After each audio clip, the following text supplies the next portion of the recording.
हम हैं red network, हम करते हैं जन की बात। नमस्कार, मैं हूं योगेश चक्रवर्ती और आप देख रहे हैं रेड नेटवर्क जन अधिकार पार्टी के मुखिया पप्पू यादव आज बिहार के सीएम नीतीश कुमार पर और राष्ट्रीय जनता दल के अध्यक्ष लालू यादव पर जमकर बरसे। उन्होंने कहा कि 30 सालों का जो इन दोनों का शासन काल रहा है, इस पे श्वेत पत्र आना चाहिए।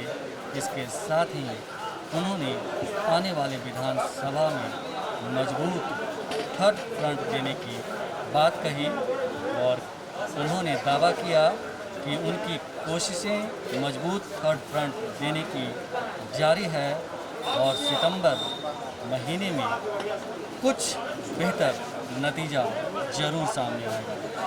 इसके साथ ही पप्पू यादव ने और कई दावे किए। आइए हम आपको दिखाते हैं कि पप्पू यादव ने क्या कुछ कहा। पूरा बिहार और देश नीतीश कुमार जी से जानना चाहता है कि जब आप 10,000 जांच करते थे तो 4,000 पॉजिटिव होता था और जब आप 1 लाख से 1.5 लाख जांच कर रहे हैं तो 2,000 पॉजिटिव हो रहा है। क्या ये मौत का सौदागर का खेल आप नहीं खेल रहे हैं? क्या नरेंद्र मोदी ने जो ट्वीट किया था यही एक सबसे बड़ा सवाल था और उसको जब रीट्वीट नरेंद्र मोदी जी के ट्वीट को रिट्वीट किया चिराग जी, तो आपने कालिदास और सूरदास का खेल शुरू कर दिया। बिहार की जनता के साथ सबसे बड़ा धोखा, 30 साल से धोखा तो होता ही रहा है। नीतीश कुमार जी की सरकार ऐसी सरकार है जो भूसकोल विद्यार्थी गत्ता मोड़ 15 साल में मैट्रिक पास नहीं कर पाए। अब मैट्रिक पास करने के लिए भूसकोल विद्यार्थी सब 5 साल और मांग रहे। एक तरफ भूसकोल, एक तरफ नालायक। बिहार की जनता भूसकोल और नालायक को कैसे 5 साल और देगी, इसके लिए अपने अपने काल का श्वेत पत्र जारी करना चाहिए। 15-15 साल का श्वेत पत्र दोनों आदमी लाए और 5 साल जनता के बीच बहस करने के लिए हम चुनौती देते हैं कि आगे 5 साल एजेंडा क्या होगा। और 30 साल में भूसकोल विद्यार्थी और नालायक विद्यार्थी महाभारत के धृतराष्ट्र के पास 2 दूरदर्शी संजय थे। इस 2 धृतराष्ट्र के बाद 2 संजय, क्या इस दोनों संजय ने बिहार की जनता को मारने की तैयारी कर ली है? 2 संजय और 2 धृतराष्ट्र। आप पता है सबको 2 संजय कौन है और 2 धृतराष्ट्र कौन है? और 15 साल के भूसकोल विद्यार्थी जो मैट्रिक पास नहीं किया, वो 5 साल पास और के लिए बारे बार। सीधा सवाल है मेरा इसमें कि 15 साल बाढ़ और अन्य चीजों से तो आप मारे, अब कोरोना वायरस का 1.5 लाख चुनाव लड़ने के लिए बिहार की जनता को मारने की तैयारी। ऐसा राजा पहली बार। और जो इनको ट्वीट करके आईना दिखाया और उसी को गाली। सुशासन बाबू, दोनों ये परजीवी दलित नेताओं से मैं आग्रह करूंगा, दलित मूवमेंट को समाप्त मत करिए। ये दोनों व्यक्ति ने दलित नेतृत्व को समाप्त किया है। आज तक दशरथ मांझी को 1 मिनट चेयर पर बैठा के आज तक 1 रुपया की मदद नहीं की।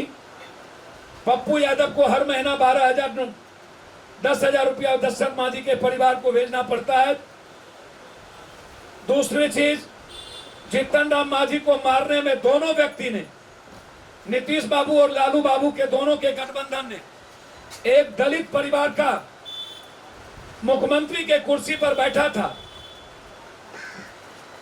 तो उसे फिनिश करने के लिए दोनों एक हो गए। 100 में 90 हमारा, मतलब 10 ऊंची जात 90 में पिछड़ा दलित, तो 90 में 30 दलित क्यों नहीं? 90 में पास अत्यंत पिछड़ा क्यों नहीं? 90 में नीतीश लालू जी ही क्यों? और जब दोनों आदमी ने आप किसी को मारने में कसर नहीं रखा, नीतीश बाबू और दोनों बाबू कभी रमे राम को टकरा का बैगन बना दिए, कभी उदय नारायण चौधरी को टकरा का बैगन बना दिए, कभी श्याम रजक जी टकरा का बैगन बन गए। अब चुनावी मौसम में आश्चर्य लगता है मुझको, चोर चोर मुसेरा भाई 100 चूहा बिल्ली खा के चले हज करने, 4.5 साल तक आप माल कमाते हो, लूटते हो, सत्ता भोगते हो, और उसके बाद फिर इधर से उधर, और इसी से दलित नेतृत्व पर सवाल खड़ा होता है। हम जितन राम मांझी से याद दिलाना चाहेंगे कि जितन राम मांझी जी आपको मारने में दोनों व्यक्ति ने कसर नहीं बाकी रखा। दलित नेतृत्व को अपने और अपने परिवार के लिए समाप्त मत करिए। ये नीतीश बाबू वही हैं जितन राम जी जिन्होंने नरेंद्र मोदी जी को प्राइम मिनिस्टर मानने से मना कर दिया था और फिर गले मिले। ये नीतीश बाबू वही हैं जिन्होंने लालू यादव को माफिया कहा, डकैत चोर कहा, और फिर 15 में गले मिल लिए।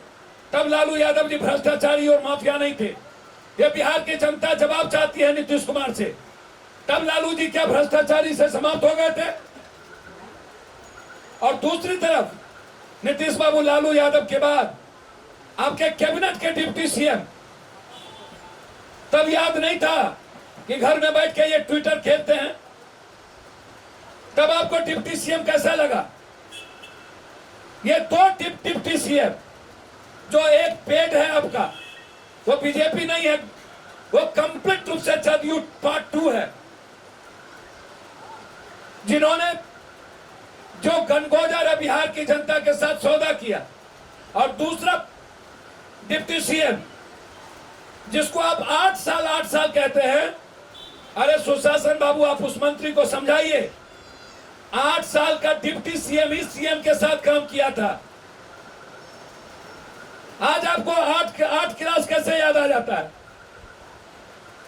आप कितना बदलिएगा? प्रशांत किशोर को उत्तराधिकारी बनवा दिए और फिर लात बरवा दिए, जितन राम मांझी को लात बरवाए, उदय नारायण चौधरी को यूज किए, आप फिर लात मार दिए, और आप रामविलास पासवान को आप आंख दिखा रहे हैं। चिराग पासवान, जितन राम मांझी आओ, चिराग पासवान भागो। पप्पू यादव, मैं उस 30% दलित की बात पहले से करते आ रहा हूं, और नया में कोई चिराग पासवान या मीरा कुमार के बारे में मैं नहीं कहा हूं। मैं आज भी कहता हूं कि कांग्रेस मीरा कुमार को सामने लाए। कब तक अनुकंपा? रघुपति राघव राजा राम, और कांग्रेस को शुद्ध बुद्धि दे भगवान। मैं चाहता हूं एक मजबूत विकल्प। ये बिहार की आवाज है। 446 गांव घूमने के बाद मैं कह रहा हूं, 104 पंचायत, बिहार का ऊंची जात, पिछड़ी जात, दलित चाहता है एक नया विकल्प और नया एरा। 30 साल की घिसी पिटी राजनीति से बाहर। इसीलिए मैं बार बार कहता हूं, मेरी महत्वाकांक्षा भी मुख्यमंत्री बनने की है। बिहार की जनता पप्पू यादव को 73% चाहता है मुख्यमंत्री बने, लेकिन बिहार के हित में हमारी महत्वाकांक्षा का कोई औचित्य नहीं है। हम बिहार और बिहारी का हित देखना चाहते हैं। इसलिए मैं बार बार कहता हूं, यदि 2020 में कांग्रेस ने जो देश की बात करता है और बिहार में आके अपनी बात पर उलझ जाता है, और उसके जो बिना पेंदी के लोटा नेता है, मैं ऊपर नेतृत्व से बात बार बार कर रहा हूं, और यहां जिनको अपने बाल बच्चा भतीजा बेटा को लड़ाना है बिहार में, वो बिहार को मारना चाहता। मैंने बिहार के शीर्ष नेतृत्व से कहा है कि आप सबको रखिए, कोई आपत्ति नहीं, या तो कांग्रेस का कोई कैंडिडेट मीरा कुमार हो, या आज जो सबसे ज्यादा नीतीश कुमार जी। अब आप भूल जाइए, 15 साल के शासन पर नरेंद्र मोदी जी ने कह दिया कि कोरोना वायरस में कुछ भी बिहार अच्छा नहीं, और रामविलास पासवान जी और चिराग पासवान ने, घटक ने बिहार फर्स्ट, बिहारी फर्स्ट से लेकर अभी तक आपके 15 साल के शासन को सही नहीं ठहराया है, और कहा कि हेल्थ और एजुकेशन और बिहार में कुछ भी सही नहीं है, बाढ़ में सही नहीं है, 77 लाख लोग मौत में आपने डुबा दिया, बर्बाद कर दिया बिहार को। अक्टूबर तक बारिश रहेगा और आपका पागलपन सिर्फ वर्चुअल और डिजिटल के बदौलत चुनाव लड़ने की तैयारी, और कोरोना वायरस में 1.5 लाख जांच के बाद, और वो जांच की प्रक्रिया बिल्कुल गलत, ब्लड सैंपल से जांच नहीं हो सकता। पहले आपने जीविका के थर्मामीटर से नाप लिया, अब ब्लड सैंपल निगेटिव को पॉजिटिव कर रहा है नीतीश कुमार की पूरी तंत्र, और इसीलिए अमृत प्रत्यय को लाया गया निगेटिव को पॉजिटिव करके। ये बताओ जनता को, चुनाव आयोग को साफ शब्दों में कि यहां पर पॉजिटिव निगेटिव तुरंत हो गए, और ये गलत साजिश है बिहार की जनता के साथ। ये मौत का सौदा कर रहे हैं चुनाव के लिए। इसीलिए श्वेत पत्र चाहता हूं 15-15 साल का।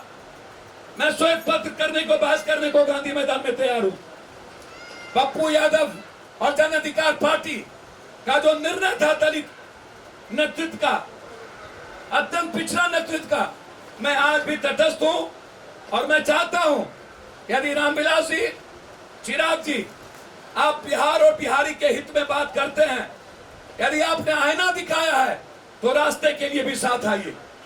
और कांग्रेस के नेतृत्व से हमने आग्रह किया है कि आप एक नई थर्ड फ्रंट की वकालत कर आगे बढ़िए। मैं दलित नेतृत्व बिहार में चाहता हूं, ताकि एक मजबूत विकल्प की ओर हम बढ़े और बिहार को नंबर 1 बिहार बनाने में हम लोग मिलकर काम करें। बिहार हद हो गया जात धर्म, हिंदू मुसलमान, ये अब नहीं चलेगा। और इसीलिए मैं बार बार चिराग जी या कांग्रेस की मुखालफत की बात करता हूं, या नहीं कि चिराग जी के लिए मेरा कोई ऐसी बातें हैं, इस तरह की बात नहीं है, क्योंकि वो बिहार की बात करते रहे हैं और 15 साल के सुशासन को उन्होंने कहा है कि गलत हुआ है, बाढ़ और कोरोना पर खुल के बोले हैं, हेल्थ और एजुकेशन पर। इसीलिए चाहता हूं संभावना है, आए और कोई दलित नेतृत्व दे। आपको कुछ कहना हो तो कुछ कहना।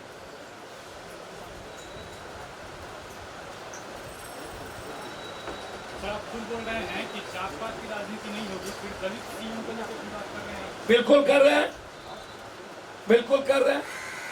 यदि नरेंद्र मोदी जी को ही वोट देना है, यदि नीतीश कुमार को ही वोट देना है, यदि लालू यादव जी को ही वोट देना है, यदि पप्पू यादव को ही वोट देना है, तो मीरा कुमार चिराग को क्यों नहीं?